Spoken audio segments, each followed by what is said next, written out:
Thank you for tuning in to Exeter TV. Exeter TV is the town's public and government access channels, available on Comcast Channels 6 and 22. Channel 6 is your channel. If you have an idea for a program, want to host your own talk show, or submit a film, we're here to get your content on television. On Channel 22, we bring you live and replay coverage of government meetings and other town updates. A third channel, Blue Hawk Media, is operated by SAU 16 and can be found on Channel 8, with all your school sports, events, and meetings. You can watch Exeter TV online at exeternh.tv, Apple TV, and on Roku. Find us on social media for extra content. Subscribe to our YouTube channel and hit the bell to get notified about live streams and new content. Tune in to our platforms every other Friday to watch the Exeter Biweekly Report, with recaps of recent events, updates from town departments, and messages from nonprofits in your area. If you head to our website, exeternh.tv, we invite you to sign up to our newsletter to receive monthly updates about new content, upcoming meetings, and more. We'd like to thank you for taking the time to watch Exeter TV and hope that you tune in to our other content as well.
Meeting to order for July 8th. It's 7 o'clock.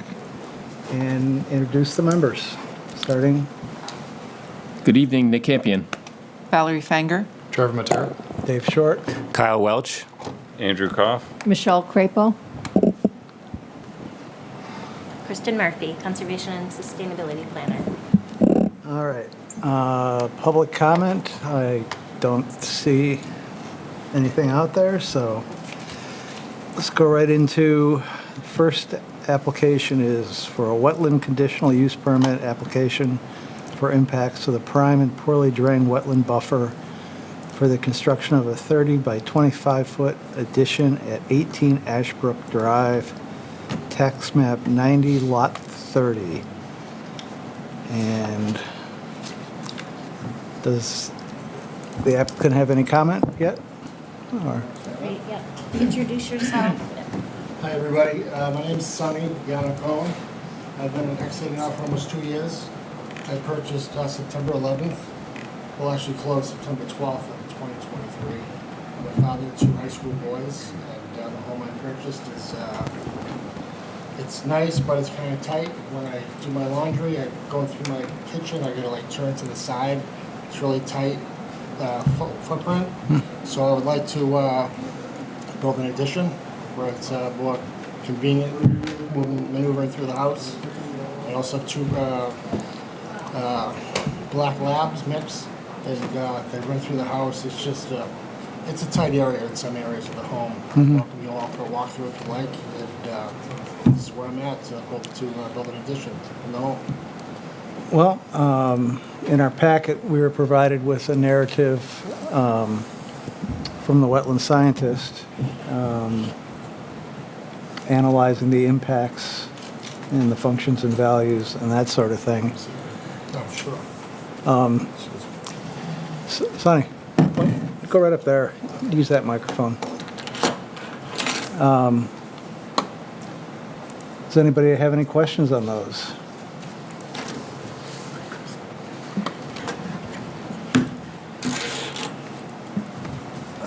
So I pulled up basically the plan sheet for his property. There's the pink on there is prime wetland. The green line, the solid green line is a buffer, is a wetland boundary. And then you see the buffers, the dotted pink, which is a little hard to see there, is the prime wetland 100-foot buffer. And then the dotted green is the wetland buffer.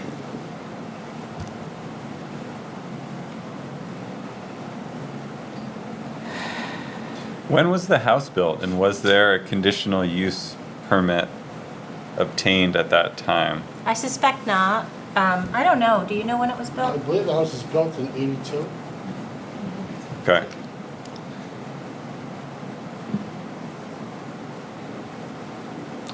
There were some photographs also of what was back there presently. Do you want those? Might not hurt to take a look at that.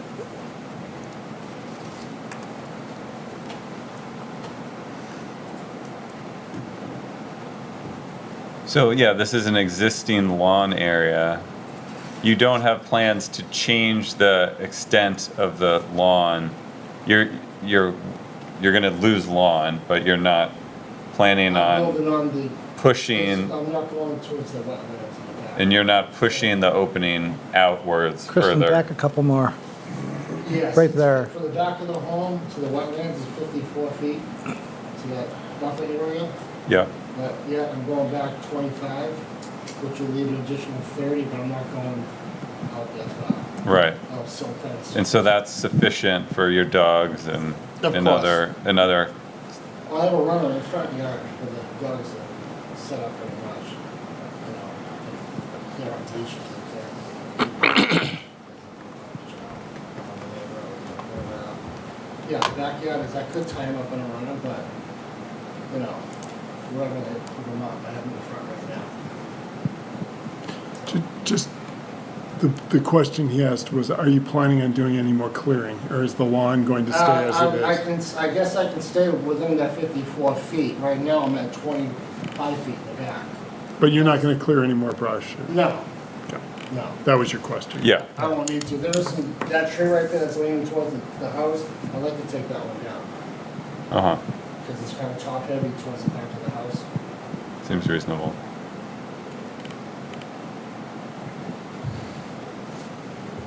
But that's existing when I purchased the house. I didn't clear anything out in the back. Yep. What is the, there was a notation of erosion control on one of the maps. I might have just missed it in the packet, but what is going to be the means of erosion control during construction? I'll have bales of hay and silt fence surrounding the perimeter. The yellow liners, the dotted line. Hmm. So you're going to use silt fence and straw or hay? Yeah. Okay. Yes.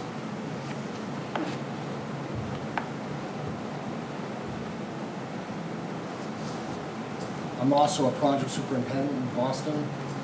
So I have a good idea how it should be set up in the back according to the plan that will be presented for approval. Burying the bottom of the silt fence and What's that? burying the bottom of the silt Yes. fence and stuff like that? Yes, sir. Yeah. Okay.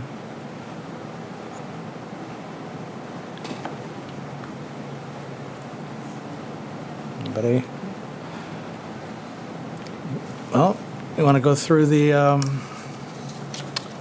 conditions? Can I just ask, well, do you want to ask about size? Well, I guess I'm just wondering about the size of it. It's sticking out rather than, 30 feet out. right, rather than like 30 feet wide. Not that that would make a huge bit of difference, but I'm just wondering why you chose that shape, as it were. Well, where the bathroom is right now, Yeah, and laundry room, it's like right here. yeah, So building this addition outward, I would take this wall out, right, and the bathroom and laundry room would be right here on the side. And then the French door here, and the French door here, and cabinets. And over here, we just extend my kitchen, that kitchen area. okay, If you walk through the home, the kitchen's like, it's tight. yeah, So if I go, the question, if I go out that way, I'll be Right. at the backside of my garage. okay. So that upper part of the house is the garage right now, Right, yes, ma'am. up there, okay, This section right there. okay.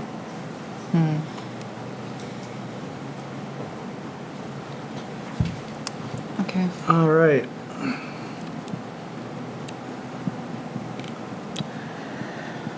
There's some criteria to go through on conditional use. The first one being that the proposed use is permitted in the underlying zoning district. And the answer to that is yes. No alternative design which does not impact a wetland or wetland buffer or which has less detrimental impact on the wetland or wetland buffers is feasible.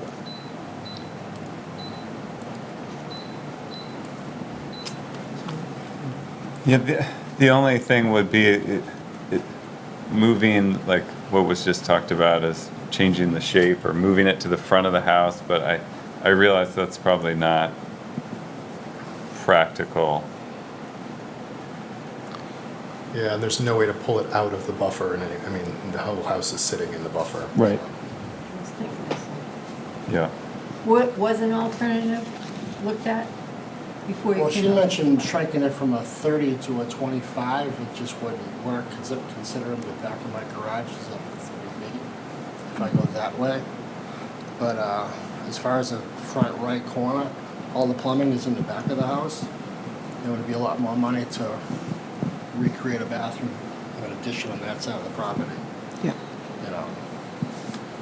I'm hooking up the same plumbing in the location as currently, to the new. Well, I don't think this use is a degradation of the existing conditions either. You know, it's not like he's asking to fill that buffer and then build the addition.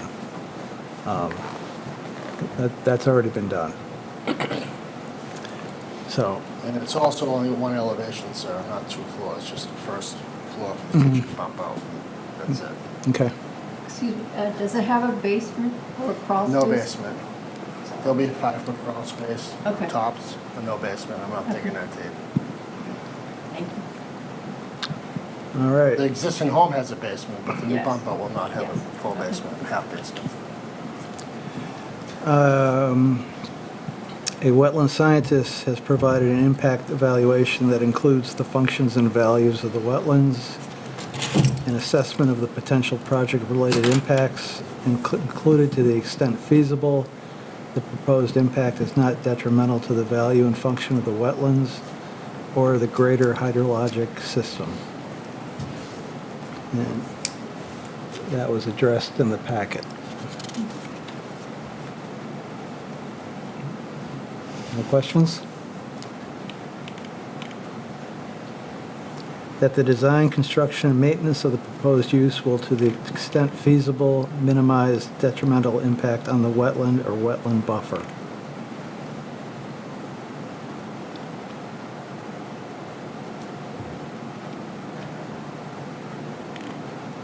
Okay.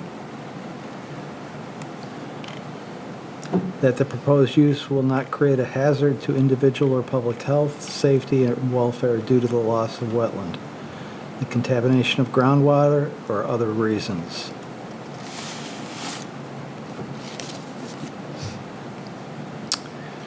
Next, the applicant may propose an increase in wetland buffers elsewhere on the site that surround a wetland of equal or greater size and of equal or greater functional value than the impacted wetland. And that isn't particularly practical. In cases where the proposed use is temporary or where construction activity disturbs areas adjacent to the immediate use, the applicant has included a restoration proposal revegetating any disturbed area within the buffer with the goal of restoring the site as nearly as possible to the original grade and condition following construction. That's one thing I would like to see addressed, looking at the photos. It'd be good to get, once you're done building, get that all seeded in back there. Of course. Just, you know, cut down the erosion. Yes, of course. Because right now, you know, a lot of exposed soil and stuff like that. Yes. I could present that plan also. Good. Well, we'll just make it a condition and, Okay. yeah, Sure. okay. Excuse me, Dave, seeded lawn, just lawn, is that, or do you care? There's so little lawn there, so. I think, don't know. yeah, I think just That would be fine, seeded just so lawn, that the planning board knows. you know, rye, fescue, something like that. That's sturdy, and that'll stabilize all the soil back there then. Sure. Yes. And that all required permits shall be obtained from the New Hampshire Department of Environmental Services Water Supply and Pollution Control Division under NHRSA 485-A:17. New Hampshire Wetlands Board under NHRSA 483-A, and the United States Army Corps of Engineers under Section 404 of the Clean Water Act. And I don't believe he was required to do that, is he? No. So, That's if I went into the purple. Yep. yep, Yeah. okay. You've learned a lot, Sonny, through this process. So, anybody have a motion?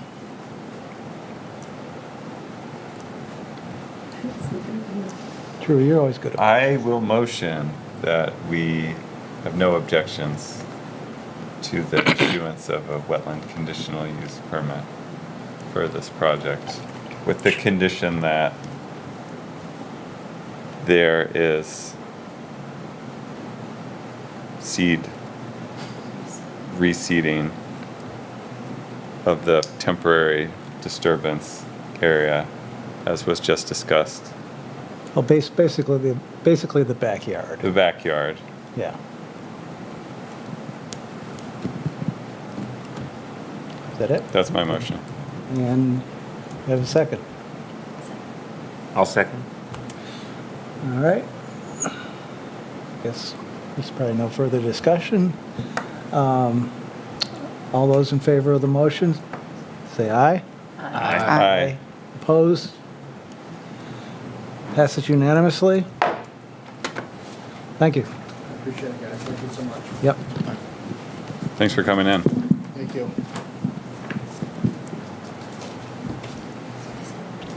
It's nice to work with the owner directly. Rarely do we get conditional use permits from an owner. Yeah, I know. No, good night. Well, I'm going back into classic fashion in a moment. Guys, thank you. Have a good night. Thank you. As well. Rarely 30 by 25 feet either. Rarely 30 by 25 feet disturbance too. Yeah, that's true.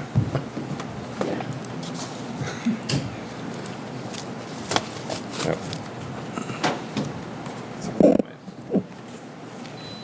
Under 1,000 feet. Square feet. Thank you. I can't hear a thing. Yeah, that's helpful. Yeah, I wasn't sure if the mics were on, but I guess they are. Yeah, the mics go to the TV side. But you can hear them. I Oh. think they go to that too sometimes. That's right. You're right.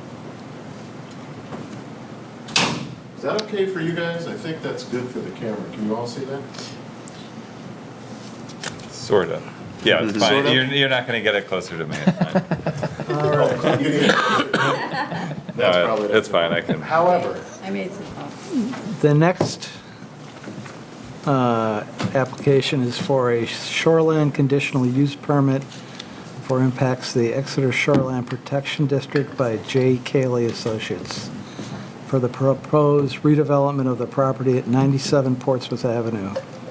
The developer is proposing to demolish the existing Blue Ribbon Dry Cleaners building on the site and construct a multi-use building to include commercial space, amenities, and 14 residential units with parking and associated site improvements. Tax map parcel number 65-125, planning board case number 25-3. And we have Christian Smith from Beals Associate to present the case. thank you, Mr. Chairman. If I may, I've got a reduced copy of this plan.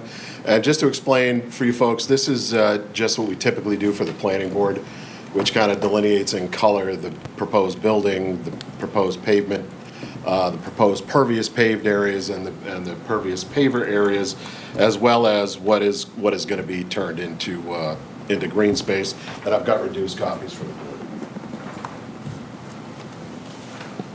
Thank you. You guys don't mind looking at them, do you? It's good. Mr. Chairman? You can just share one here. Okay, that's probably. Let it air out. Except with the water over my hand, like this becomes all wet.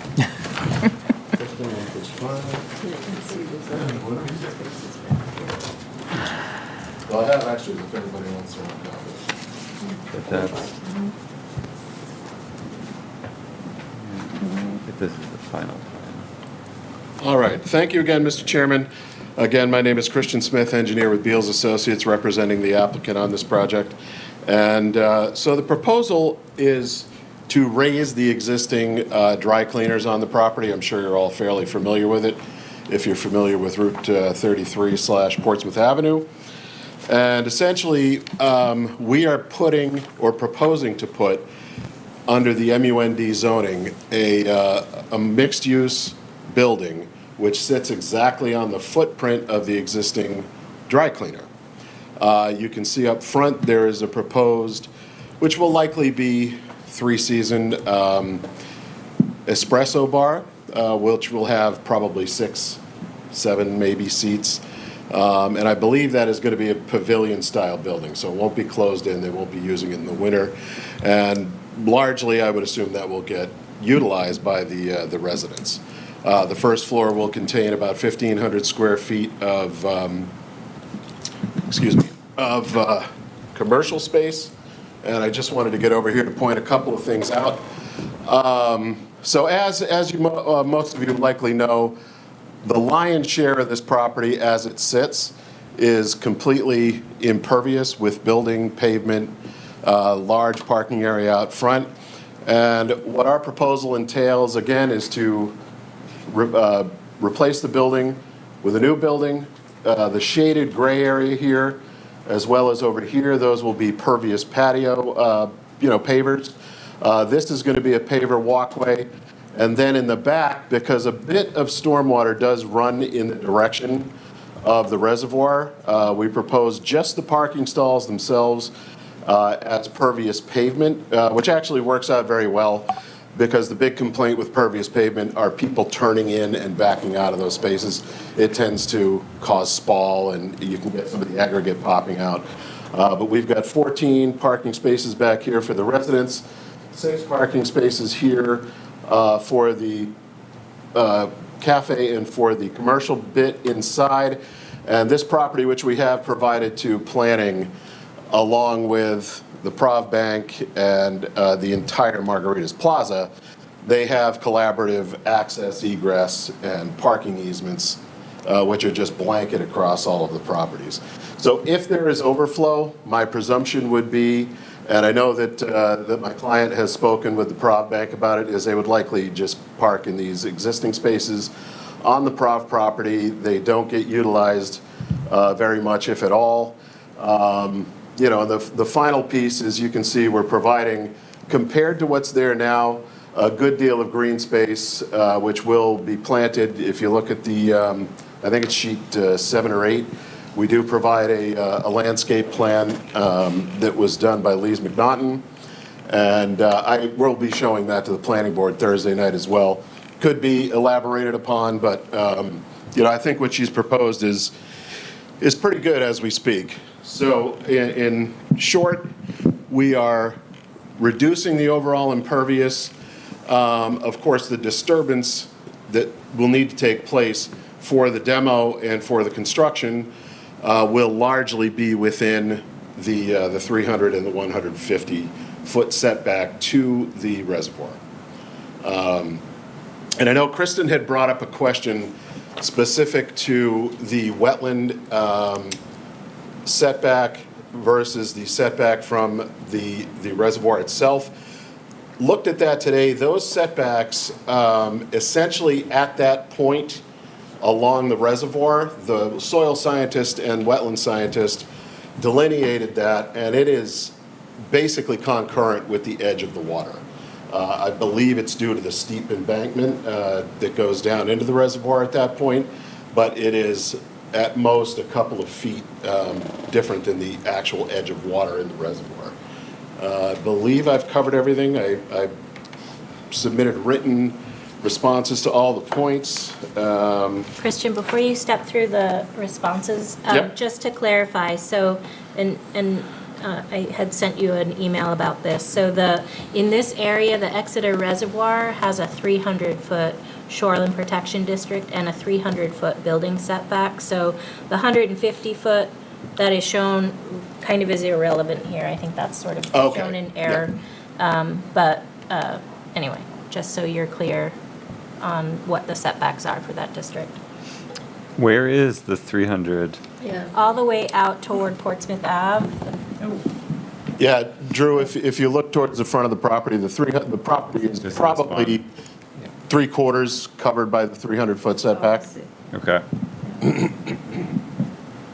Oh, I see. And there's the 150 and then the 75. And, sorry, just so I'm clear as well, so all permanent impacts of this plan are taking place on currently impervious surfaces? Almost completely. Almost. Yeah. Can you speak to what the almost not is? Well, almost not, yeah. Largely, the only area that has any grass on it is right up in the front that you can see. It's basically that little grassed area between the sidewalk and the existing parking area in front of the dry cleaner itself. In the rear of the dry cleaner, aside from a little bit just where the pavement's broken up in the back, is almost entirely paved with the access in from the Manor property to the north and access in from the Prov Bank property to the south.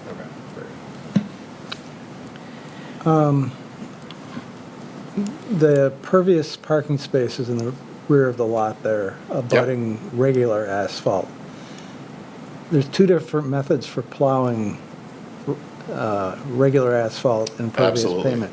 How is that going to be handled? The assumption is, and the requirement will be for whomever runs this, there's going to be obviously a homeowners association. Because I believe that the units are going to be condominium ownership.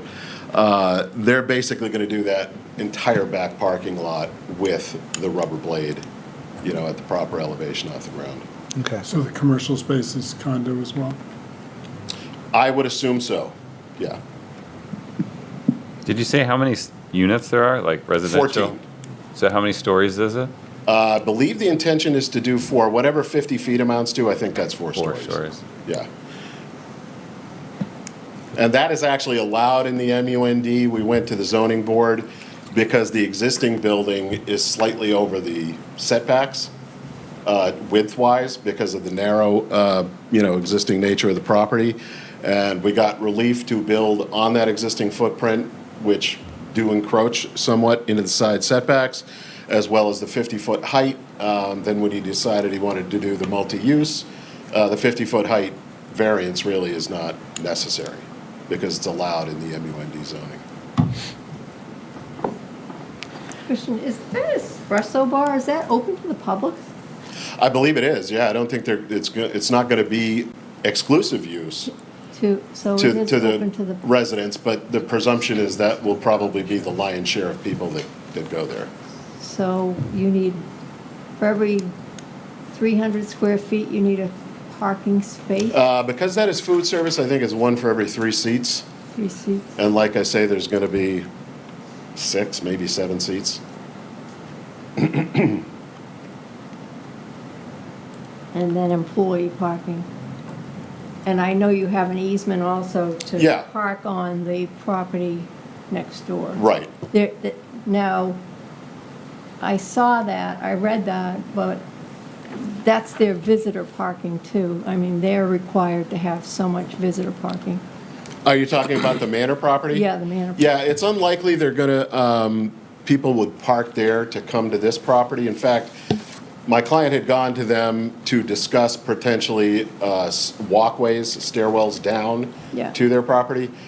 And they have just recently started allocating numbers of spaces to actual units. And they were like, that's really going to confuse things. We'd just as soon, we don't have that access to discourage people from doing that. And like I say, they're probably going to park on that very back of the Prov Bank. There's that basically just continues the row of parking. I'm thinking that we about have. employees Yeah, they could easily park back there as well. out there. I Because mean, it's not going to be a tremendous number of employees. because there is commercial space. too. Yeah, right. So there's this retaining wall, so there's a grade change from the north prop. Yeah, if you look at Northern the side. grading and drainage plan, Drew, there is a pretty significant drop down there. I believe it's 6 or so feet. Yeah. So it's not really, and it's steep. It's it's not a nice 2-to-1 or 3-to-1 slope. It would be a dicey hike to get up that. And snow storage will be where? Snow storage is basically going to be into the grassed area that you see there. And in the back, they may have to do removal of any storm that, can't be plowed into small windrows. And there will be very clear notes to that effect, in the declaration and the bylaws. And I believe we've noted it on the plan as well. With the waterworks right there, that during the construction, and I was reading, it appeared that the only erosion control was going to be bales.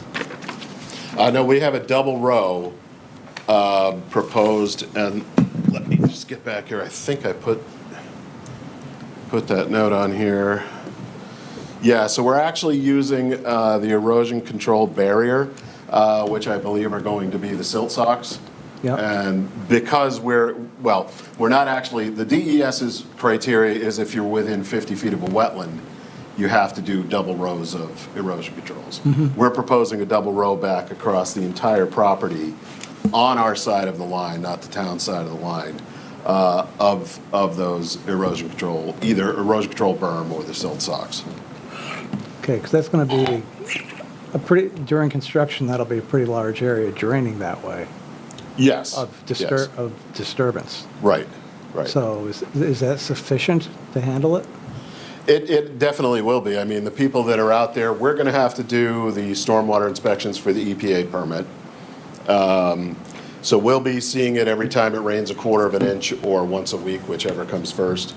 And, you know, the folks that are out there doing the work will be in close contact with them. If there's any issues or even signs of degradation, they'll simply have to replace the row. Did you say an EPA permit? Yeah, I believe that we'll have to do a SWIP and a notice of intent. Okay, because this is because of the use of this property, because it's a existing commercial property, or No, I think it's just because of the proximity to the reservoir. to the reservoir? Yeah, and typically that's something the planning board requires. We may not meet the 1 acre of disturbance, but they want to see a stormwater pollution prevention plan done, as well as, you know, the NOI being filed. And of course, EPA doesn't care if you're slightly under and you go ahead and file with them anyway. It's, you know, they don't have an issue with that. But that's something that's very common, that the planning board has been asking for on projects that don't necessarily meet the EPA criteria. But I'm just presuming that will be coming. And even if they don't require us to file with EPA, we'll have to do the SWIP and the monitoring with the town through planning. So what's the change from impervious to pervious? Like in your letter, I think there were some numbers there and others on the chart, but what?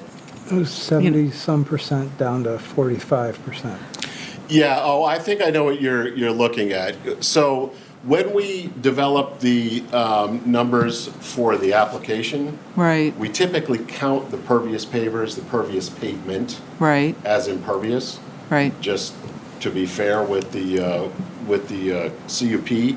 But David's actually correct. It is, I think, 79% and 45.2.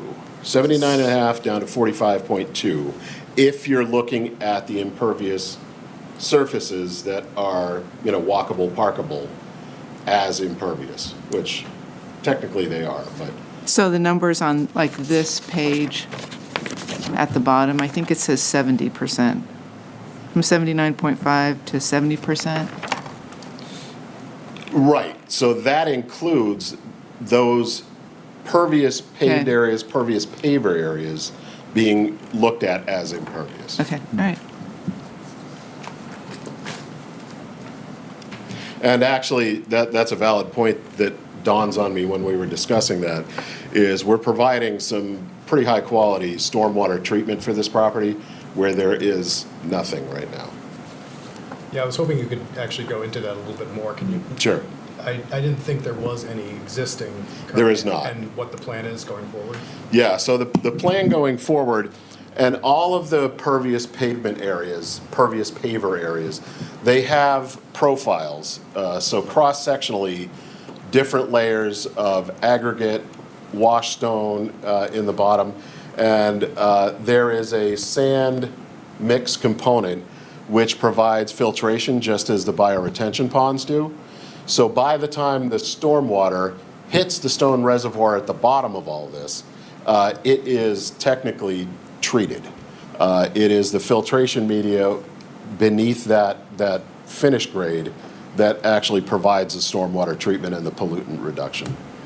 And we meet with those, the Exeter requirements of minimum 60% removal of nitrogen and phosphorus, and I believe it's 90% of total suspended solids. And then it mentions in the plan, those are sloped to a drain, so that drains out to where? Those infiltrate the 50-year storm without overtopping. Okay.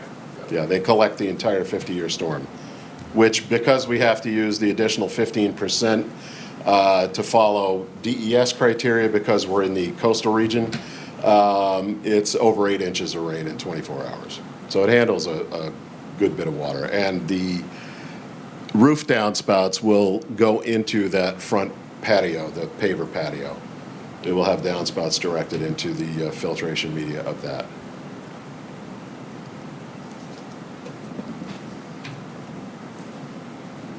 This may be a silly question, but what is a covered espresso bar? Is that like a 3-season?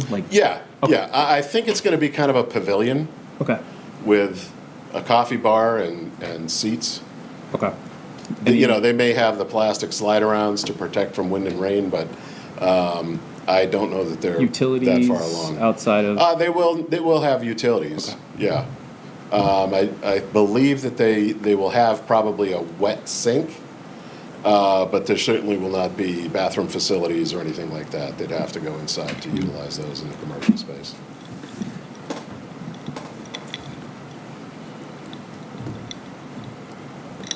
I have another random question. I do a lot with groundwater contamination, as you know. Yes, of course. When you see dry cleaners, these red flags go up.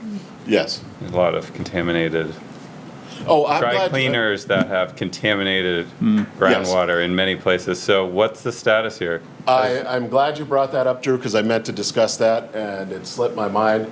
So years ago, I think back in the early 80s, late 70s, somewhere around that time frame, there was a spill of dry cleaning chemicals, I would presume. And there are existing monitoring wells that were installed. You can see 3 over here on the Manor property, and there is 1 at this location. And again, Jeff has been in contact with DES, Hazmat about that, and the trend has been that the sampling out of those wells, the concentrations of the pollutants have been going down over the course of all that time. They are just, in our well is the lowest, because I believe it's the highest hydrologic gradient compared to the other wells. But it was very well reduced, but just still above the allowable or acceptable concentration.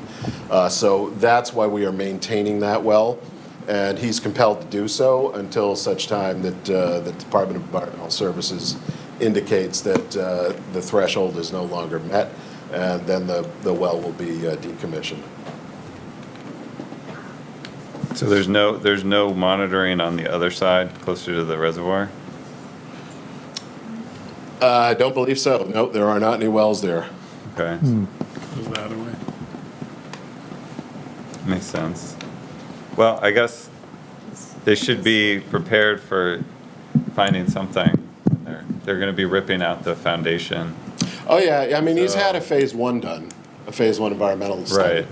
Right. But, yeah, and doesn't he, mean you know, that he's much. working in close contact with that department to make sure that, you know, if I don't believe they've required any soil testing because they haven't found any in the soil. It's literally been suspended in the water Right. within those wells, so that's what they're really focused on.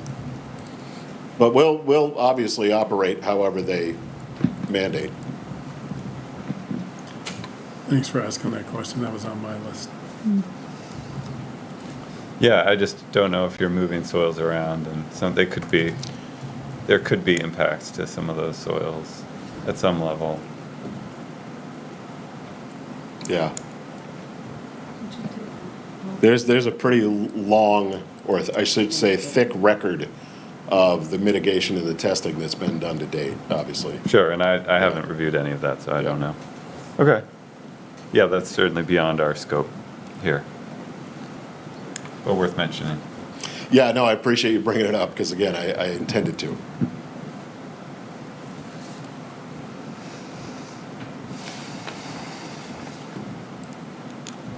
I mean, just going from what's there now to what they're talking about putting there is a huge upgrade.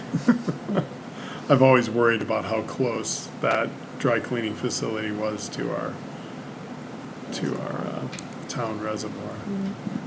So the fact that that's going away, that's a thumbs up.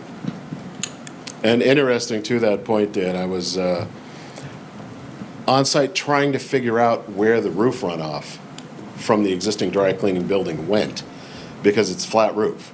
And I'm like, there has to be downspouts somewhere. So I'm walking around and around and around. I don't see anything. I get to, I guess it's the north rear corner, and I look up, and what they have is essentially scuppers. So they've got just cuts in the little riser above the roof, and the water drips down. There was a 5-gallon bucket under one of them, which was not in good repair. And I happened to look, so there was obvious staining down the concrete block wall. And I'm following that, and all of a sudden I'm looking inside the building. I'm like, oh, I did not realize concrete degraded like that. Yeah, it literally worn a hole inside the side of the building. It's a huge upgrade. Any further? This can't happen fast enough. I like the way you think, Dan. If there's no further questions, want to go through the conditional uses?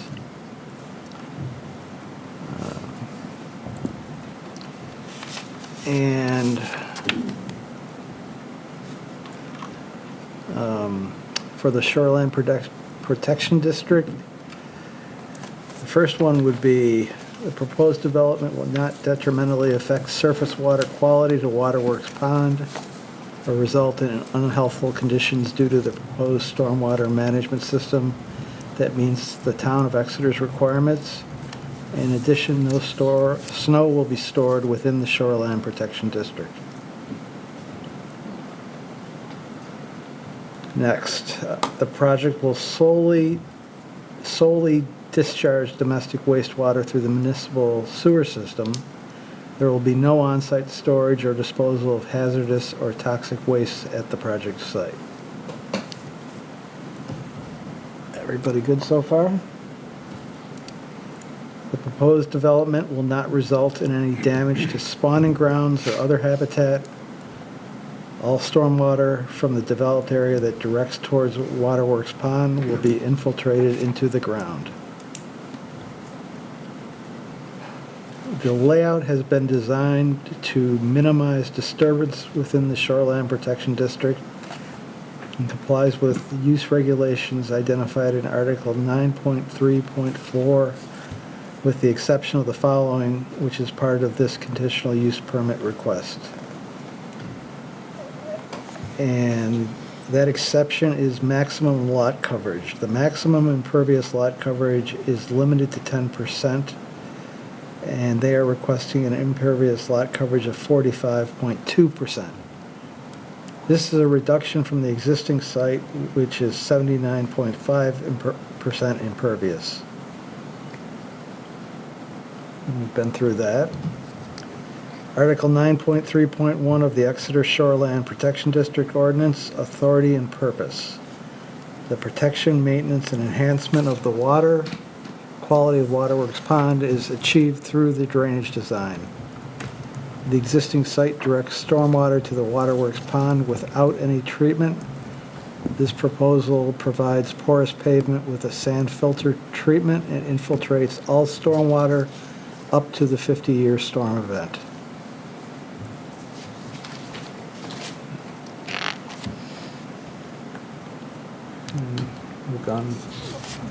We've basically gone over all those already.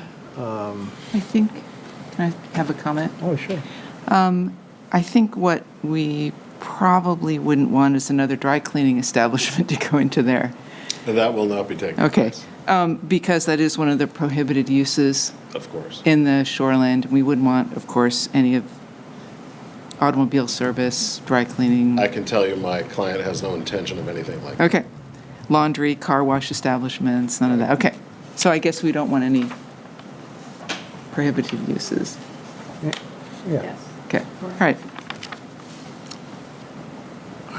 I share Drew's concern about testing of soils as they're disturbing them for construction, given that there was one spill and some of these soils may be,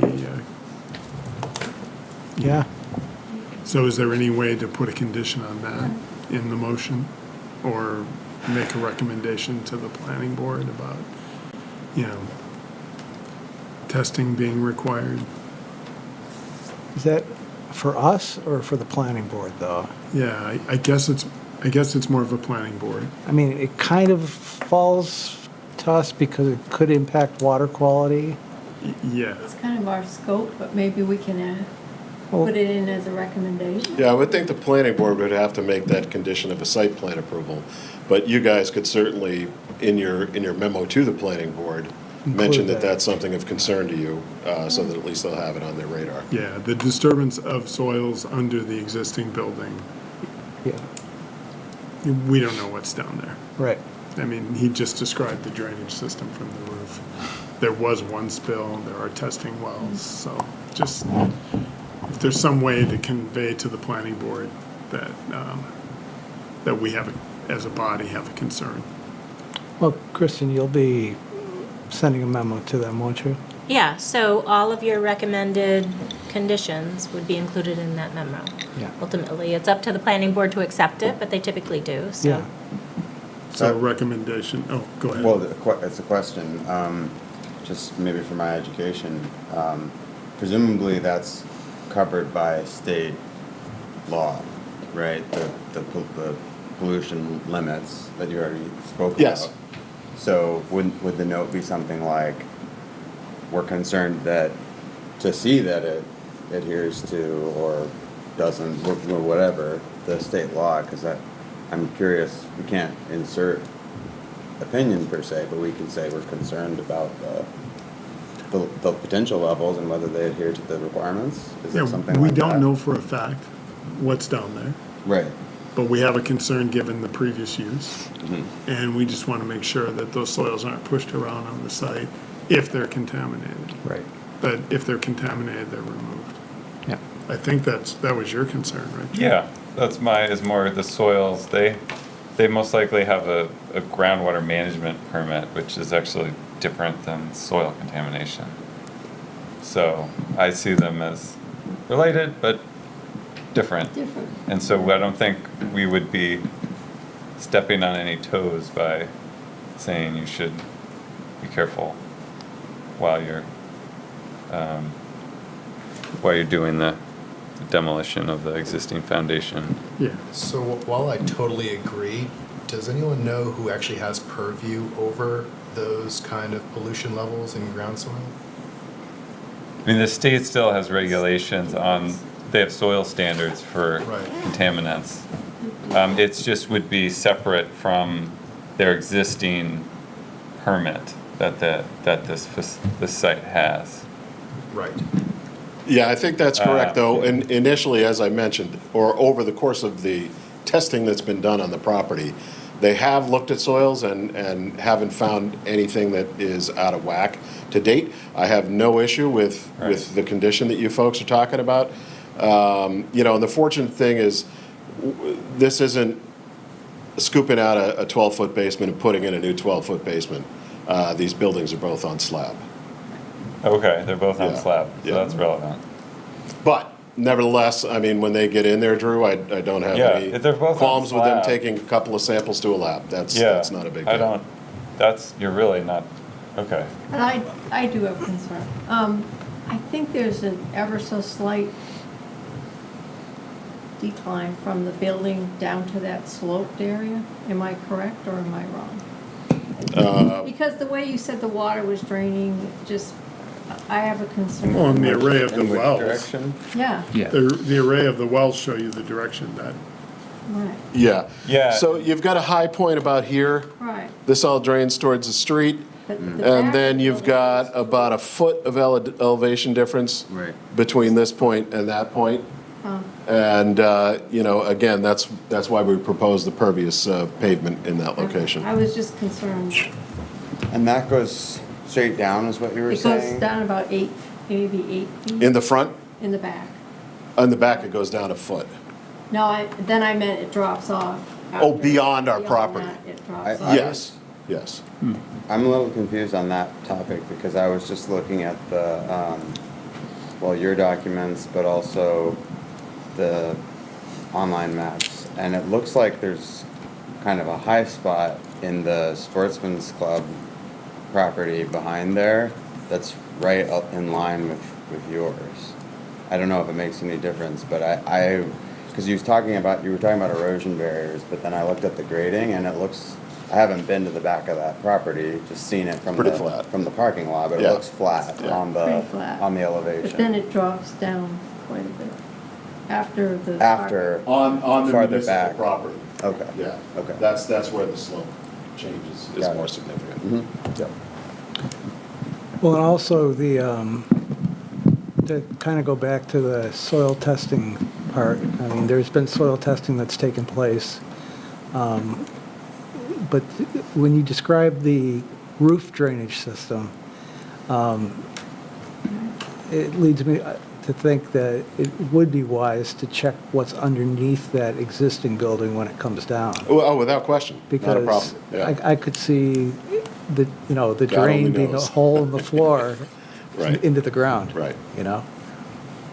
So, Yeah, and it's also in the interest, I shouldn't be talking about it because I haven't even reviewed any of the plans, but if you remove a building and you have contaminated soils there, it's a lot cheaper to just remove those Remove soils them, and deal with them landfill right them, then.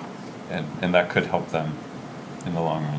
Yeah. So I think we can include something minimally if there's no foundation, or there's no basement here, so there's Correct. gonna be very minimal digging. Right. It would make sense maybe to well, confirm that the soils are frost okay. walls. There'll be frost walls and, yeah, And- that's true. Oh, absolutely, yes. And Yeah, so you'll you're have to right, dig they'll for. be digging. And I mean, they'll have to dig for footings. Yeah. Yeah, they're The gonna slab have to doesn't just dig. live by itself. Right, So okay. it's gonna be on footings. So, yeah, not an Typically, issue they could do whatsoever. some basic screening with, there's different environmental Yeah, I tools think what they that- would probably do, Drew, is once they get into that operation, they would have the lab come do the sampling. They could So that do it gets that. done correctly, and then they would go do the testing. Sure. Yeah. So that would happen after the tear down. Yeah. Yes, yeah. Good.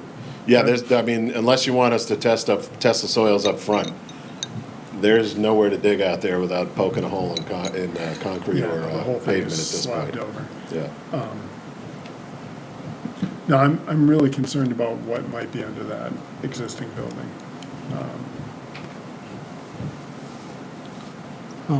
We'll make a note to the planning board. They might have very well been intending to consider that already. And they may have investigated that. Typically with these, there's vapor intrusion concerns, so they actually do poke holes in existing foundations and look at indoor air quality in a place like that, because there's human exposure to these chemicals that aren't good, so. Yeah, as I all say, that they said did is- do some testing, whether This it is was pretty that or not. tangential to what Drew, we're I doing. don't know, but yeah, I can't tell you I've read through the entire 1,000 pages of Yeah. testing reports Yeah. over the course of 30 years. But in any event, yeah, that's not a problem. So Dan, is the soil testing that we're describing, is that going to address what you're concerned about? Yeah, I want construction crew eyes wide open, as they're digging the footings and putting the slab down.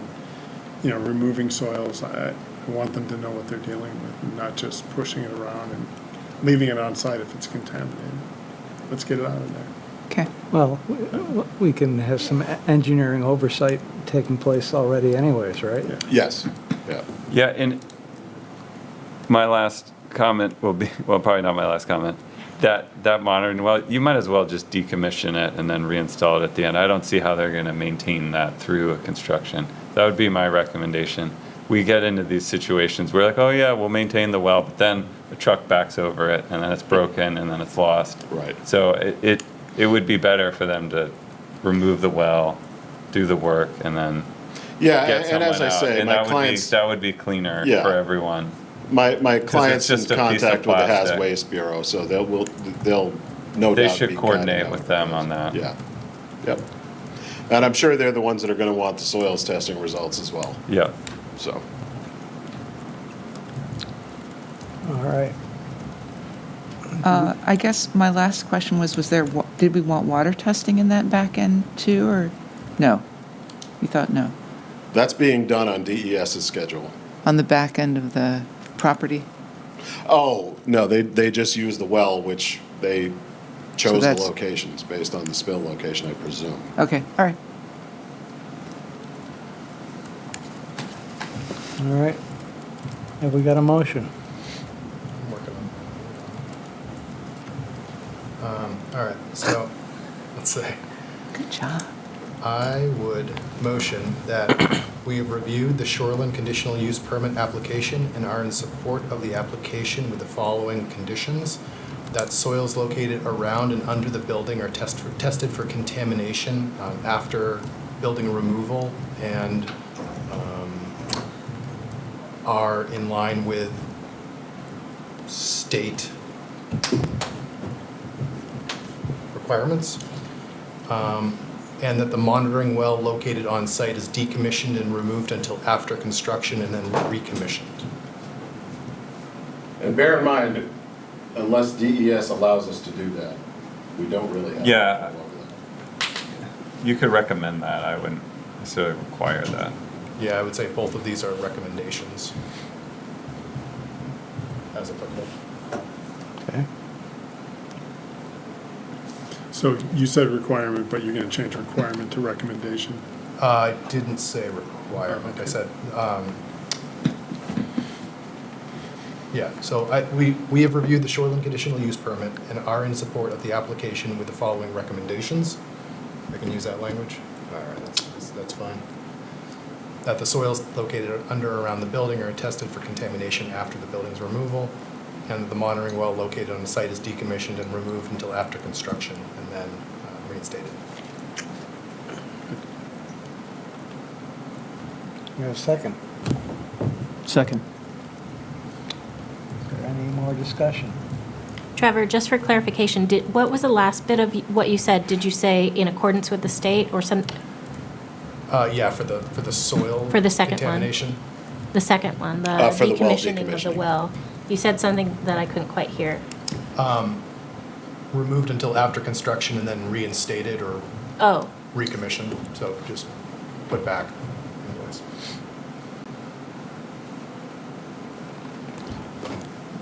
All right. So all those in favor of this application? Aye. Say aye. Aye. Aye. Any opposed? Passed unanimously. Thanks very much, folks. Appreciate your time as always. Thank you.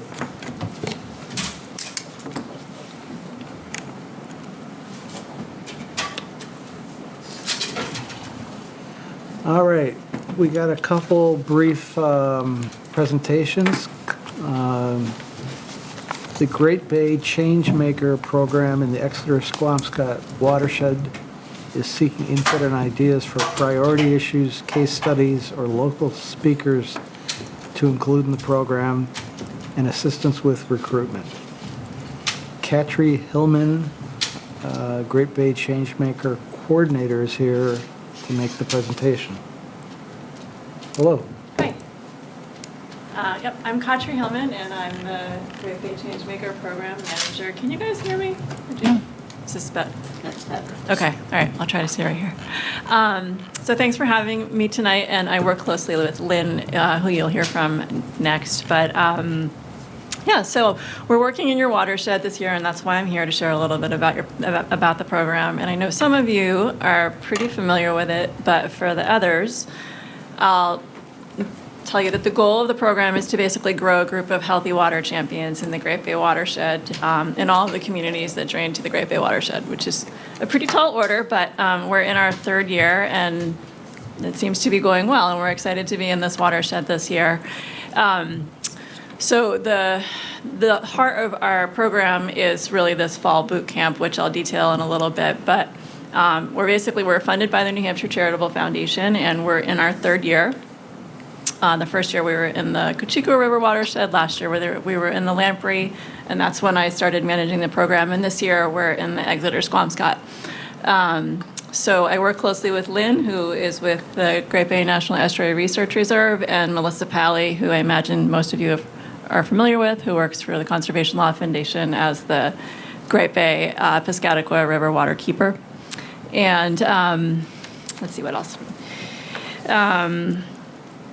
So our boot camp is basically, let me back up for a second. This program was started in response to municipal decision makers feeling as though there was a lack of public support for investments in water quality improvements in their communities. And so this was basically in response to that, to try to grow a group of people who are willing to participate more locally. And then so that's why this was started. It's really the brainchild of Lynn over there. So we have a fall boot camp, and this year we're starting it on September 11th. And basically the structure of it is every other week we meet in a community in the watershed, typically on a Thursday evening, and from 5 till 7:30. And this year we've expanded our program a little bit to cover 6 weeks. So it'll be 6 sessions over 12 weeks. And basically we use it as an opportunity to take a deep dive into learning about water issues in the respective watershed, as well as advocacy, like what are all the different levels of engagement in communities, how do you get involved on a conservation commission, how do I write a letter to the editor, we do this through a few different ways. We hopefully have some fun activities. There's a spouse here of a former change maker, so he can maybe share anecdotes. And we have panel presentations, as well as an a professional environmental advocacy consultant from Maine who we've involved in our programming, and we will again this year. So we run these sessions over a period of 12 weeks this year, and we'll be starting at 5 o'clock typically, and we offer dinner, and we also offer a stipend to hopefully offset the cost of participation for the people who attend the majority of our program, of our sessions. And so let me just see if I'm forgetting anything. Right now, we're in the process of promoting the program, and we have an application. People apply, and I chat with them on the phone just to hear a little bit more about their interests. And then, we haven't really turned anybody away, but crafting a program that benefits all the participants is really important, because some people come with no advocacy or environmental experience, and then other people come with extensive experience as well as professional training. So it's kind of fun to make something that appeals to a broad group of people. Well, broad for New Hampshire or Seacoast. Anyway, I'm here to just get a little input, one, so that you know about the program and you can maybe help promote it within your networks if you're willing. But also, we're really curious to hear about what issues do you wish people in Exeter or in the watershed as well were more engaged in? You're here, and so it's nice to hear from local people. So that's really my question to you. I'm happy to answer any questions you have, and I have a little bit of I have a little information card I can leave you with our website.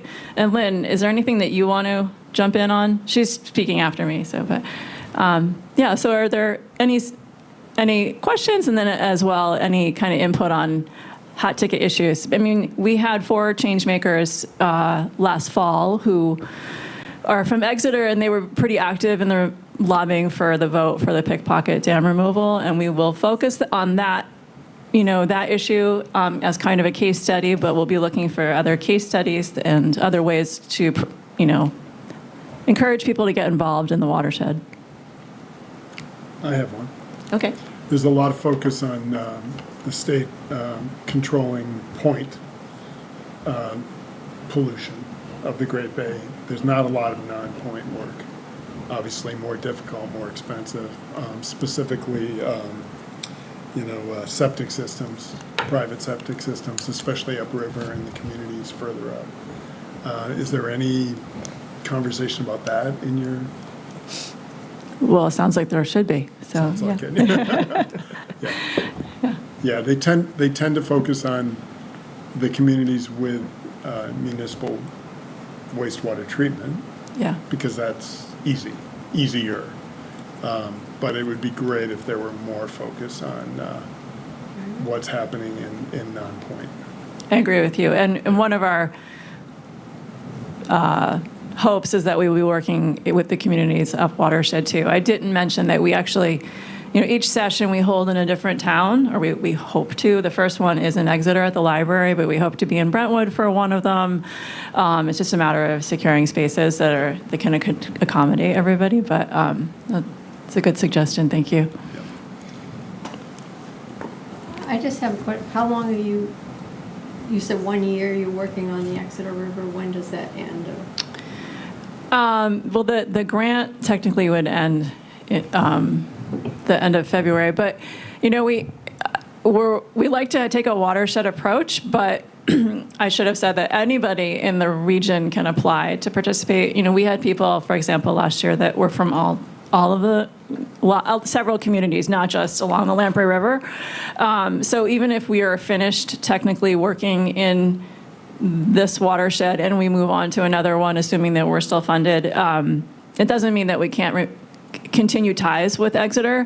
And one of the things that's important to us is, really continuing our relationships with previous participants and change makers. We've used them.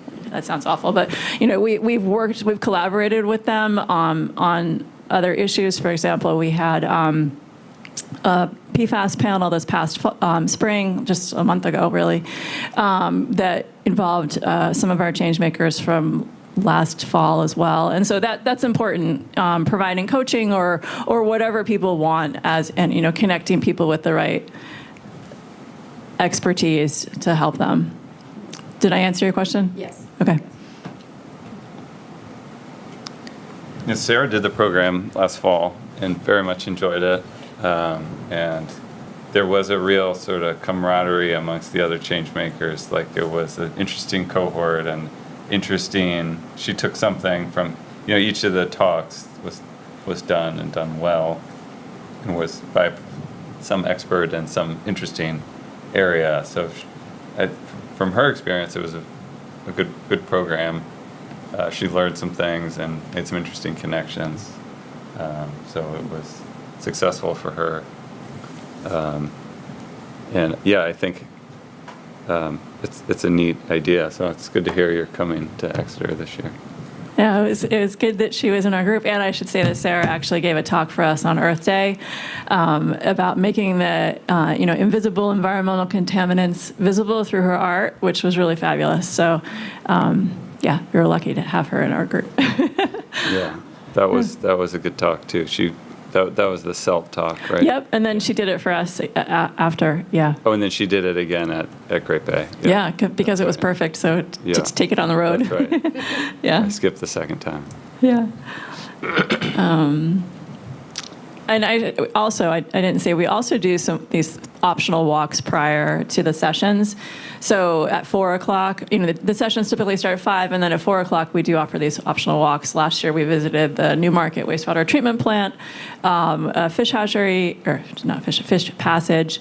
And so it's a nice opportunity to get outside. And most of the participants do try to make that work, even though it can interfere with people's work schedules.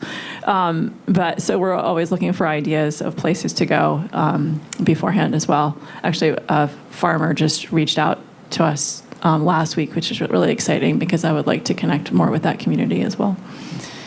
I don't know if invasive species is a good topic for you guys, but it's certainly an issue we deal with.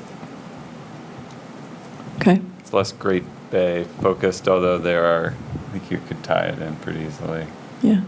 Lynn's taking notes over there, so this isn't lost. Like, knotweed along river corridors. I mean, it's in the Exeter River in certain places and tributaries.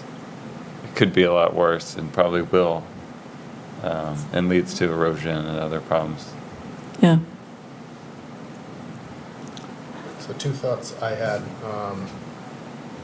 One is sort of a little bit more meta in that, like, I think just being able to pull the curtain aside on how communities actually run, just so showing how accessible the levers of decision-making and power when these communities actually are to normal people. Like, we're all just volunteers that sit on a board and come together. Like, I think being able to participate is actually a lot more easy and accessible than I think a lot of people give credit for. I think that a lot of people just sort of think of it as, oh, you need to get elected and there's a big, money component to it, or a lot of work that goes into it, or, these decisions are just made by people that I don't know, whatever. I think being able to like pull again, open the curtain and show like actually these are your neighbors and your community members who are, volunteering their time, making these decisions for the betterment of your community is just really important, and I think it opens a lot of people's eyes.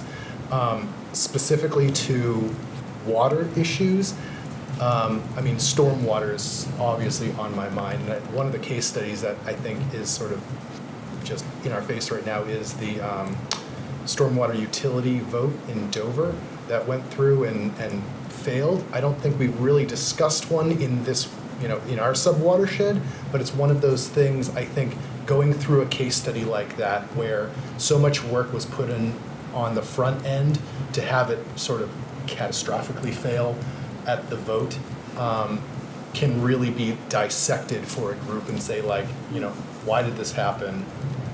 Who was the ones that were standing up in opposition to this? And because in a lot of cases, it's very similar with like, larger projects like Pickpocket or like the utility.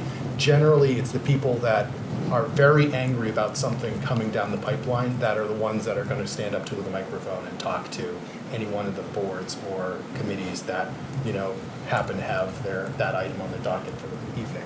So I think being able to go through a bigger ticket item like the stormwater utility, showing why possibly it's a beneficial choice in a lot of cases, or at the very least sort of laying out, these are the pros and cons, and this is what ultimately befell that decision, would be a nice thing to walk through with a group like that.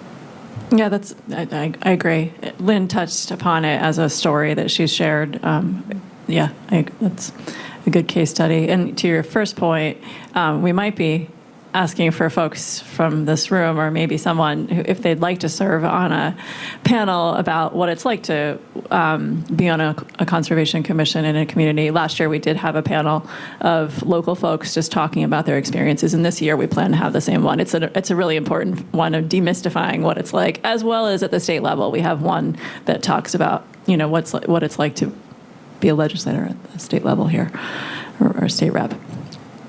Thanks. All right.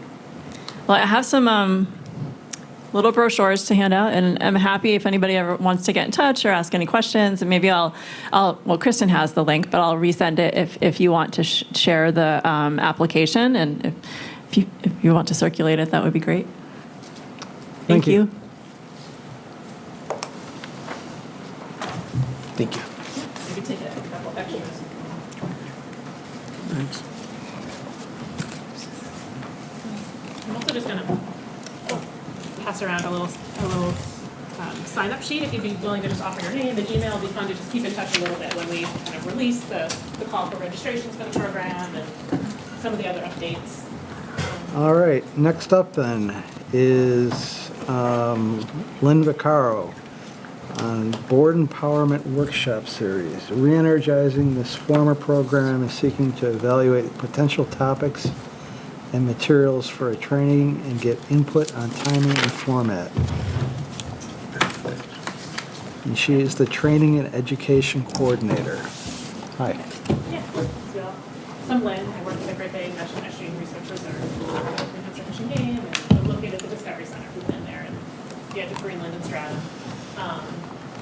And so we're here to, as Kachi just mentioned, been doing the Changemaker program for a few years. We've had this kind of really fun kind of source of funding from the New Hampshire Charitable Foundation. And we're starting to realize like there's sort of some other kind of needs we'd really like to kind of support.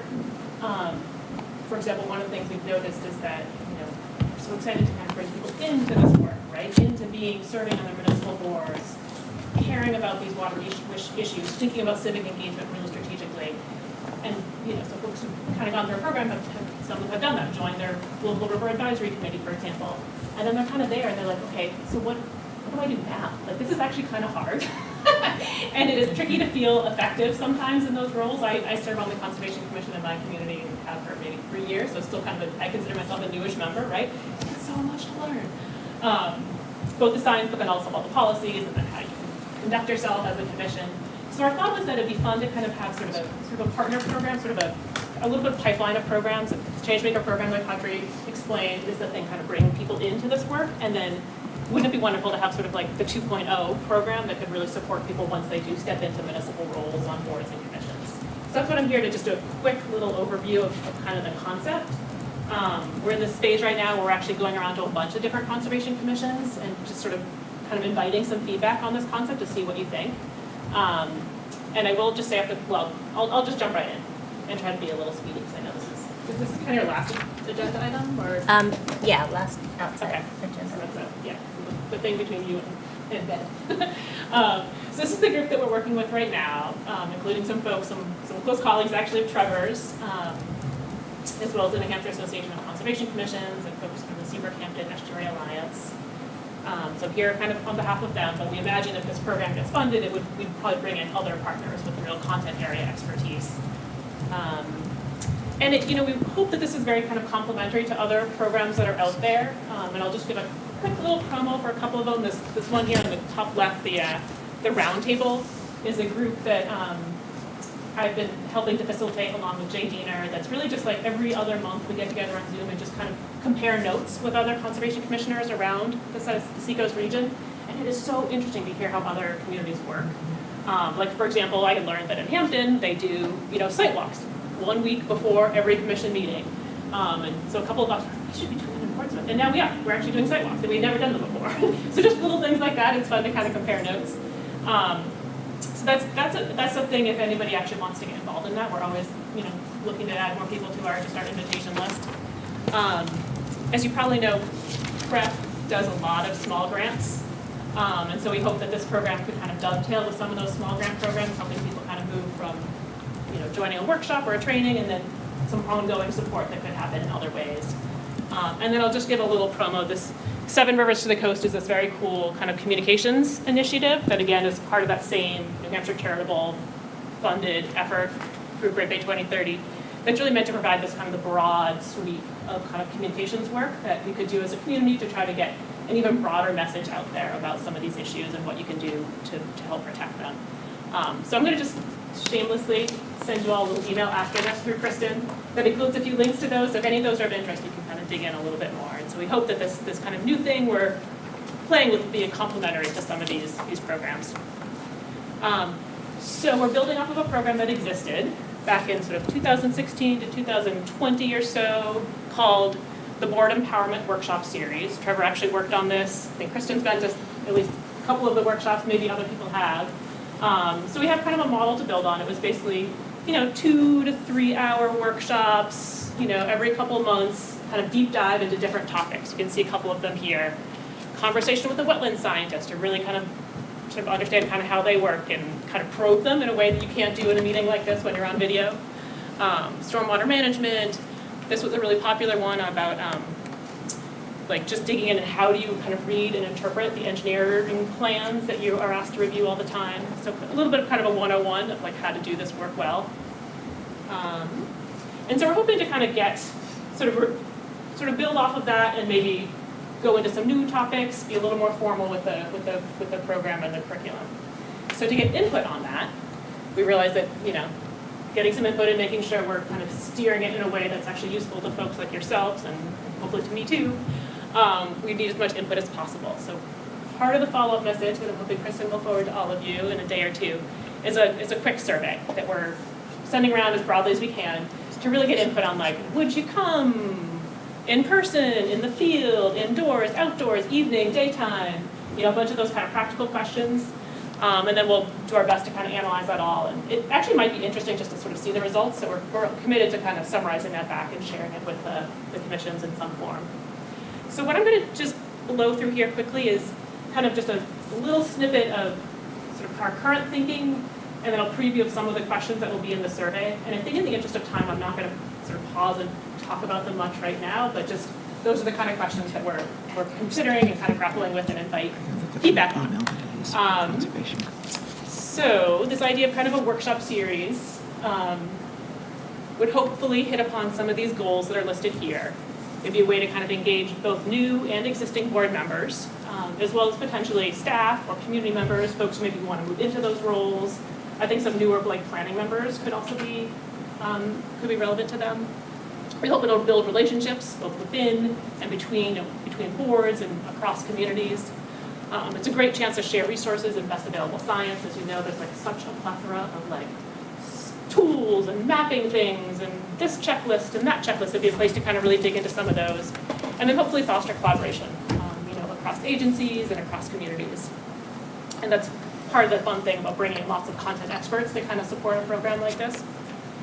And I'll just say too that we're also trying to be as open-minded as we can. The workshop series is sort of the starting point because that's what we've done before. It's something we do a lot of, but it doesn't necessarily need to be that format. And so I'll share a couple of the ideas we have too that maybe something that's maybe a little more 2025, I don't know.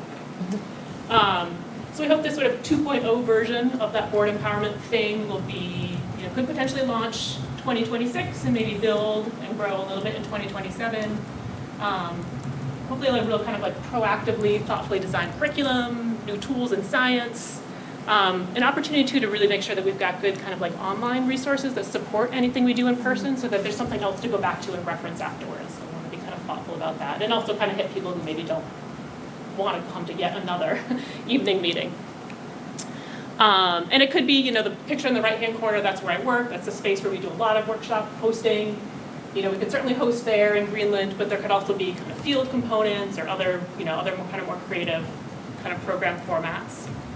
And so this is just a list of some of the topics that we've brainstormed so far, and those will be in the survey, and I'll let you kind of look at those in more detail in the survey. And then, a variety of different kind of format ideas. We could certainly do some virtual stuff if folks wanted. But also kind of make sure we're recording things and making them available. And then also just kind of considering what other resources might be nice to be kind of sort of complement any sort of a workshop. Whether it's just interesting, like listening to you, Dave, kind of go through kind of your checklist as with each of the applicants. I was like, ooh, that sounds like a very structured checklist. We actually don't have something quite like that we use in Portsmouth. We could imagine like little tools like that we could try to kind of generate to kind of complement whatever the program was. Little video clips, longer videos, reference sheets. And also there could be a way that if we have a little grant to run this workshop series, whoever the presenter is could also be somebody who's kind of paid to be available for a period of time to do kind of a one-on-one check-in or something with the community. There could be a little bit of some follow-up, which personally I actually think is oftentimes what I really want is somebody to just talk to individually and bring it down to the thing that I'm struggling with. So we could try to build something like that in if we see that there's demand for that kind of technical assistance piece. And then these are just kind of some of the questions we've been kind of going around and asking people to just get a little bit more sort of understanding of what sort of tools, what sort of topics. And it's always just interesting to kind of know is just as commissioners, how's it going? Are there things you wish you could do more of, that you've had maybe more time or more expertise to do? What's holding you back kind of in this role? So I think I'm just going to pause there and also look at the clock and just see if there's any kind of quick comments that you want to share or quick suggestions. It's fun to hear just a couple little things, but then I'll let you know.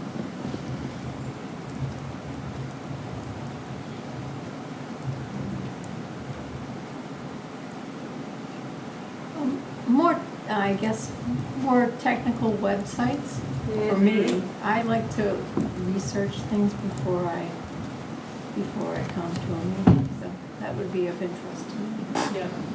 So it's a really nice sort of online thing before a workshop, potentially? Yeah. I like that too.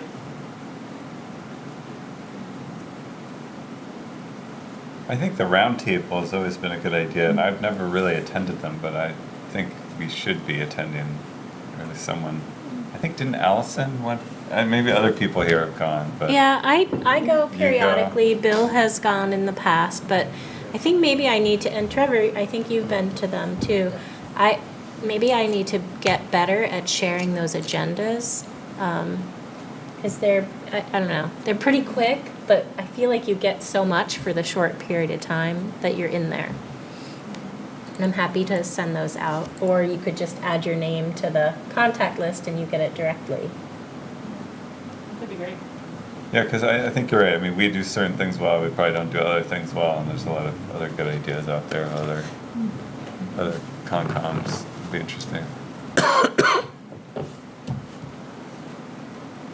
And even just like kind of what are you as a commission kind of pushing back on? Like where are you trying to kind of push developers and like, oh, that's something that you're kind of holding a line on? Like that can kind of empower others to kind of do the same thing and hold tight to whatever this is, this standard, this buffer distance, et cetera. Maybe trying to get consistency among communities. Not that we have to interpret it the same way as Hampton, but I went to a Hampton one recently because I was abutting somebody's project, and it was different. I mean, not probably that substantially different, but I would say I find that we're pretty collegial, so interpret that as a good thing if you want. And the Hampton crew, they weren't mean or anything, but they were like, no exceptions, no nothing, like, you get what you get. So, different. And that's just one, I just went twice or something, one, maybe it was once, I don't know, so I don't know, but. Yeah, I'd echo the value of the roundtable that Jay and Lynn put on. I think hearing how, just sort of throwing out a topic and hearing how other communities either have dealt with it, deal with it, or wish they could, has been just really insightful. Another thing that you brought up in one of the slides earlier that I know is like just different throughout communities is the relationship between boards and commissions.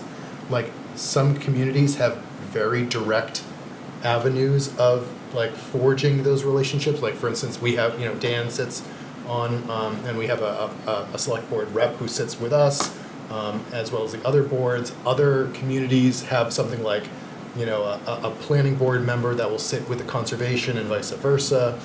And there's some communities that just don't have those relationships built at all, and they're sort of working in their own silos, which I think brings with it its own, risks. Stepping back and sort of taking my Exeter hat off for a second and putting the watershed hat on, I think being able to sort of like focus in on how to make communities work a little bit more cohesively between boards and building those relationships is definitely where we want to be. I never take for granted the fact of like just the strength in our commission, the diversity of experiences that we have here. I think it's just like a very, very powerful board. I think we work really well together, and we also have, even though we don't have like extremely strong mechanisms, I think the relationships between the boards in Exeter are still also very good. I still think we struggle with that like cross-communication, cross-pollinating aspect, because I think everyone's just, who wants to sit in another meeting? We're all stretched really thin. I think we do the best we can. Honestly, I think there's still a good amount of respect between commissions and boards here in this community. It's something we can always work on. And hearing little tips and tricks from other communities of how they do it, I think is obviously something that, we can pick up on and say like, hey, we give that a try too. So I think I was with my Exeter hat back on. Can I just, because what you said was spot on, but we're lucky in that we have great staff side communication. 100%. The fact that our staff side person in Kristen reports to the planning and development person, that's huge. Yeah. Yeah, we so get a lot done. there's A lot of great- communities don't have Kristen, and that's, Yeah, exactly. they don't get stuff done. I don't know how other conservation commissions do it. Especially in smaller towns. Yeah. Yeah. And I think that's our goal, is to kind of support all of those, right?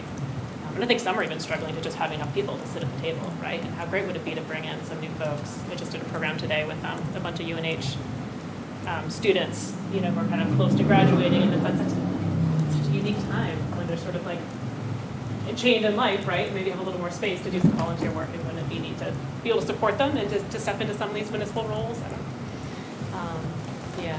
Well, maybe I'll leave it there and let you guys wrap up your meeting, but do look for a little email from us, and please, we'd very much love it if you could just take a minute to kind of respond to that survey and just be super candid, like, no more meetings, no more workshops, but here's an idea that maybe would benefit somebody else, but not me, or, you know, whatever it is you want to say. We'll share that back with you, 'cause I think Lynn, it's fun to see. I have a quick question for you. Yeah. One more follow-up, sorry, before you walk away. What's the geographic scale of what you're thinking here? Is it like watershed, like? Yeah, I mean, we'll see. I mean, as you know, Upper like, watershed? we're kind of focused on the coastal watershed, which is pretty big, you know, 42 towns in New Hampshire. I think we'll probably stick with New Hampshire. Yeah.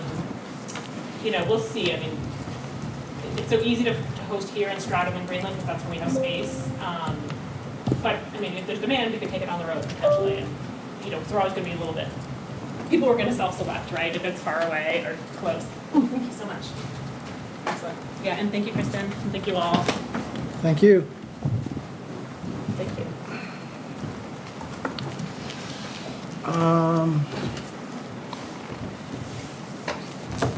We've got any committee reports that we should deal with? Yeah, Kristen? there's just a couple updates that I want to give the commission. One, July 19th is the next styrofoam collection date, and that's from 9 to 11. Sustainability Advisory Committee Chair was able to get a donated box truck, which is fantastic. So that program's good to go. The interns that we had talked about previously were hired. Connor and Bill sat on a panel with me. We had 17 applicants, Wow. which blows my mind still, and they were so qualified. Yeah, they were all incredible. I wish we had. Insane. Yeah. That's awesome. So we did select 2. They started today. It was fantastic to spend time out in the field again with them, and kind of that excitement that Lynn was mentioning, you know, just graduated, or one is a junior and moving into her senior year. There's a different buzz about their interest, and it's addictive. It's exciting though. And then the grant that we got to supplement our mowing proposal, the first kind of mulching cut to address the Oriental Bittersweet at the Exeter Country Club Irvine property was initiated and is complete. So he spent 2 days there. One day basically pro bono for us because he had quoted 1 day, and that property is a challenge. There's so much dead and down material, and so he was really struggling with a lot of that. So it looks great. He's got the property set up to do his fall mow through the land, and will really expand the open area beyond what we have now. One recommendation that he had is, you know, after winter, maybe a walk of the property to identify those dead and down trees, so that before spring happens and you can't really see them, you can plan for that and maybe consider some additional funding to help that clearing, because there are huge trees ready to fall pretty soon. So that's really exciting. And there's some like old foundations that make mowing out there difficult. I'm remembering this now. But in a great way. So he was actually he had one of those like arm-mounted mulchers. And so he was able to get inside the foundation really close and around the perimeter. And so the foundation itself is completely exposed. He also, through his clearing, was able to discover there's another foundation that he assumes was like a barn in the back or something like that, that's now not quite visible. That was a little bit further than he could get to, but it's sort of accessible. And so, yeah, that was really cool, which kind of reinvigorated my desire to know a little bit more about that property. But it looks great, and the whole time I was out there, I was thinking of Carlos with his machete and like how much further he would have been able to get after, after this work happened. But, so that's really exciting. Rains, we have been, Public Works, is understaffed, so keeping the area around the barn and access to the barn cut back for public access has been a challenge. Keith donated an intense mowing effort. He paid for it out of his pocket. That's in addition to the mowing that he did himself. So that's 2 mowings that Keith has covered for us. He also, through that process, was able to pull together what we should consider if we want to put forward in our budget request supplemental mowing, and it's basically $2,400 to $3,000, so it's up there. But if we want to continue to use the property, that's kind of where we need to be, especially if we're going to use it during the growing season.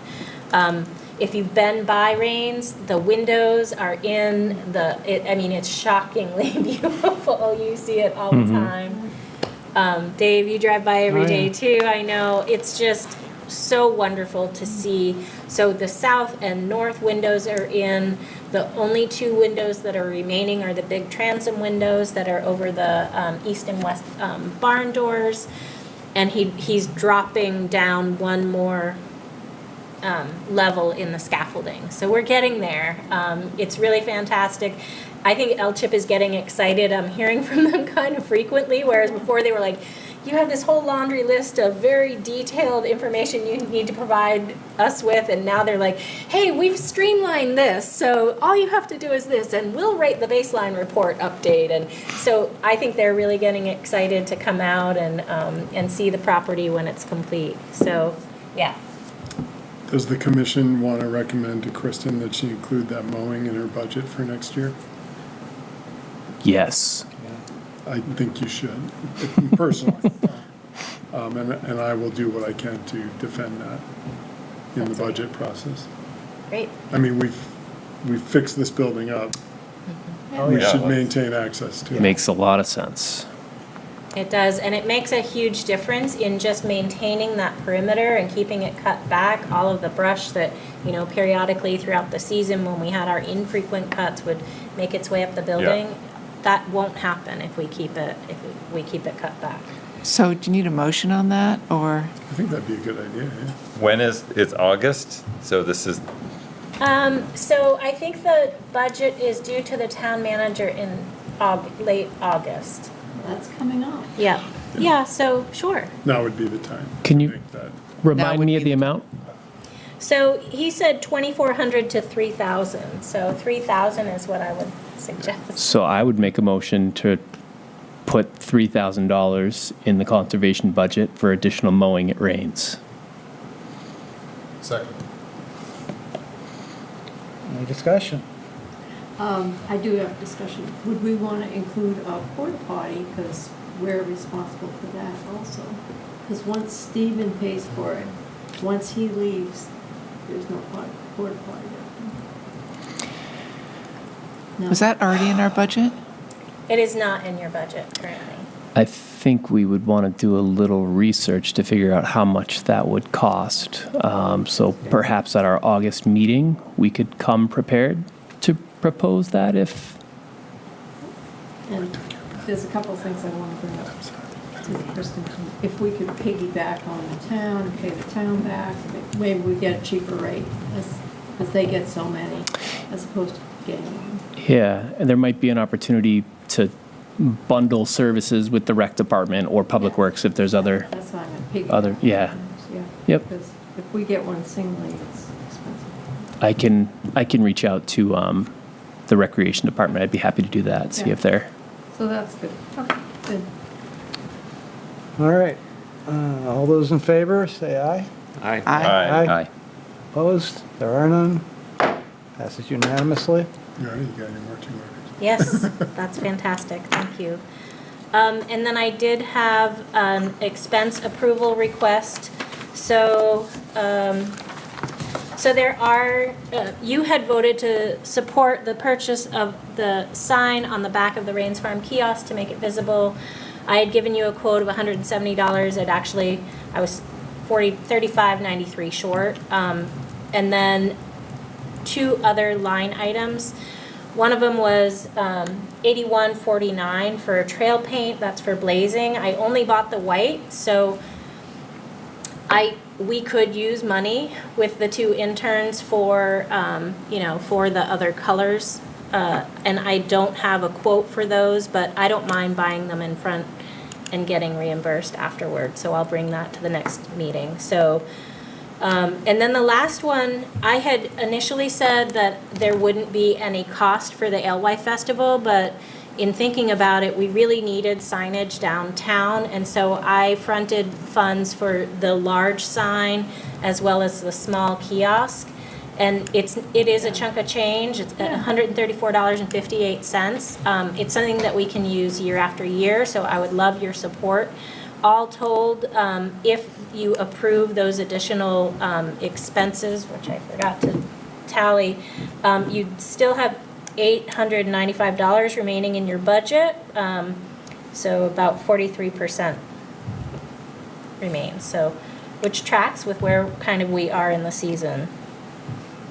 So I'm happy to, talk about any one of those further. But if you are supportive of all 3 of those, it would be a $252 expense from the conservation land administration line item. I make a motion that Kristen is reimbursed $252. Wait, but was there more paint that you need to get, though? Yeah, there is. I'm happy to come back in August with that amount so that we don't over-approve, or if you just want to deal with it now, that's fine too. Could we just? How much was the white paint? 350 Well, up to? let's do the 2 separate. Okay. So the reimburse for the $252 and some odd cents would be my motion. Second? Okay, any discussion? There is none. All those in favor? Aye. Aye. Opposed? None. Passed unanimously. And then, it worked fine this time. Why not just do that? We'll do it again. That sounds good. I think that's the simplest solution. Okay. Yeah, as long as you're comfortable. Yeah. fronting Yep, that I'm cost. fine. Reblazing. It's not a bad idea. Yeah. Yeah. Especially where somebody got lost. Right. Right. Or somebody got lost? Can't save 'em What? all. Can't save 'em. Yeah, I have had quite a bit of feedback on the blazing. It's time. It's well past time, for sure. It's mostly gone at this point. Ouch. All So right. the rest of their interns' work will be trailblazing, then it sounds like. There's some Yeah. some that look good. All right. Let's see. And we've got some minutes from the June 10th meeting to approve. Anybody Thank you. notice errors or omissions? They look good. I did a quick read. We have a motion? I'll motion that we approve the June meeting minutes. Second. Okay. All those in favor? Aye. Opposed? Passed unanimously. And then I guess there's a letter from DOT. Yep. So we received a letter from Department of Transportation informing us that there will be a survey crew needing access to technically it would be the Perry property, so the Court Street end of the McDonald, White's Meadow, etc. Conservation areas, and the purpose for that will be looking to visually review natural and cultural resource impacts in preparation for work that might be needed for the bridge there on Court Street when you cross the Exeter River. I thought they did a bunch of work a few years ago. They need to do more, it sounds like. God, it seemed like there was I don't remember work happening at that bridge. There was some like investigative under bridge survey crews and divers that were there, but I don't remember them doing the actual repairs. Maybe it was just the sidewalk and railings. I could have Yeah. sworn, oh, whatever. All right. The next meeting is August 12th with a submission deadline of August 1st.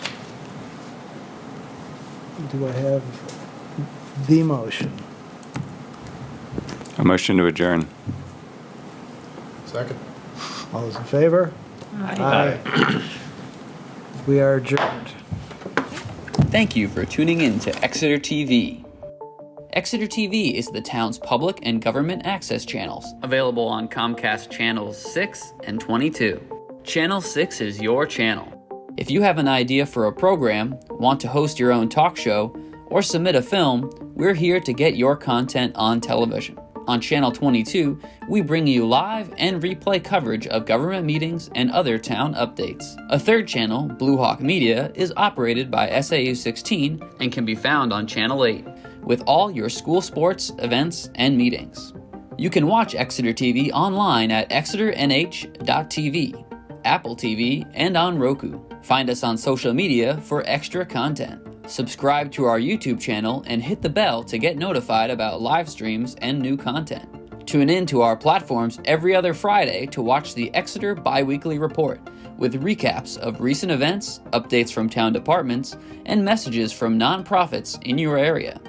If you head to our website, exeternh.tv, we invite you to sign up to our newsletter to receive monthly updates about new content, upcoming meetings, and more.